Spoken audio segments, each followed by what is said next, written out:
২৪ ঘন্টায় হাম ও হামের উপসর্গ নিয়ে ৮ জনের মৃত্যু। গণভোটের রায় বাস্তবায়ন না করে ফ্যাসিবাদী স্টাইলে দেশ চালাচ্ছে সরকার, বললেন গোলাম পরোয়ার। শুক্রবার রাতে ঢাকা ছাড়বে প্রথম হজ ফ্লাইট। এবং ইরান যুদ্ধে বড় ধরনের ধাক্কা খেল যুক্তরাষ্ট্র।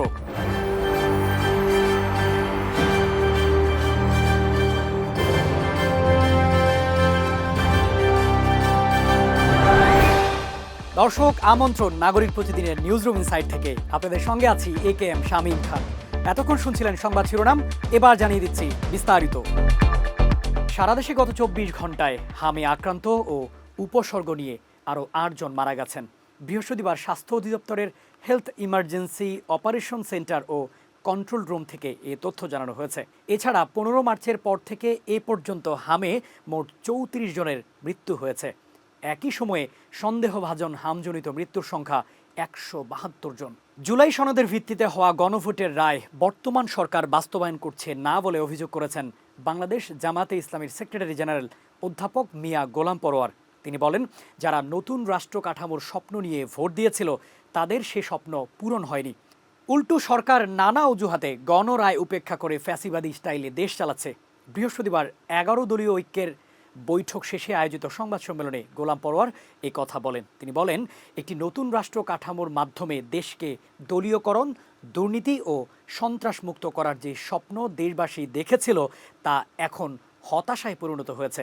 জুলাই সনদের ভিত্তিতে যে গণরায় আমরা পেয়েছিলাম, ক্ষমতায় অধিষ্ঠিত হয়ে বর্তমান সরকার তা বাস্তবায়ন করছে না। উল্টো ১৩৩টি অধ্যাদেশের মাধ্যমে জাতীয় গুরুত্বপূর্ণ ইস্যুগুলোকে উপেক্ষা করা হচ্ছে।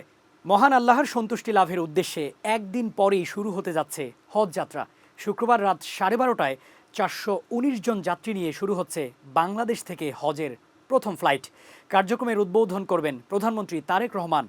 এ উপলক্ষে রাজধানীর আশকোনা হজ ক্যাম্পে চলছে সবশেষ প্রস্তুতি। এবছর বাংলাদেশ থেকে পবিত্র হজ পালনে যাচ্ছেন ৭৮,৫০০ যাত্রী। আর এরই মধ্যে সৌদি আরব পৌঁছেছেন ১৭১ জনের মেডিকেল টিম। জানা যায়, এবার প্রত্যেক হজযাত্রীর জন্য নুসুক কার্ড বাধ্যতামূলক। যে ডিজিটাল আইডেন্টিফিকেশনে সৌদি আরবে সব সেবা পাবেন হজযাত্রীরা। বেসরকারি ব্যবস্থাপনায় যাওয়া প্রত্যেক হজযাত্রী সেই কার্ড দেশেই পাচ্ছেন। তবে সরকারি ব্যবস্থাপনার যাত্রীরা নুসুক কার্ড নেবেন হোটেল লবিতে গিয়ে।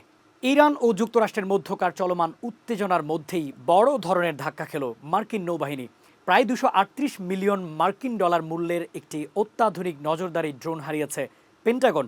মার্কিন নেভাল সেফটি কমান্ড ৯ এপ্রিলের এই ঘটনাকে ক্লাস এ দুর্ঘটনা হিসেবে তালিকাভুক্ত করেছে। MQ-4C ট্রাইটন নামের এই ড্রোনটি ইতালির সিগনেলা নেভাল এয়ার স্টেশন থেকে উড্ডয়ন করেছিল। পারস্য উপসাগর এবং হরমুজ প্রণালীর উপর দিয়ে যাওয়ার সময় এটি হঠাৎ অনলাইন ফ্লাইট ট্র্যাকিং সাইটগুলোর থেকে অদৃশ্য হয়ে যায়।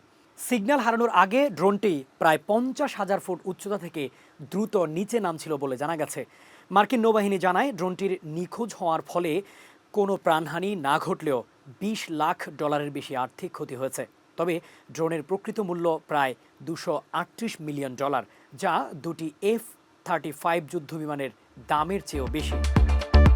দর্শক, এই ছিল নাগরিক প্রতিদিনের নিউজরুম ইনসাইড থেকে সর্বশেষ। পরবর্তী সংবাদ দেখার আমন্ত্রণ জানিয়ে বিদায় নিচ্ছি। আল্লাহ হাফেজ।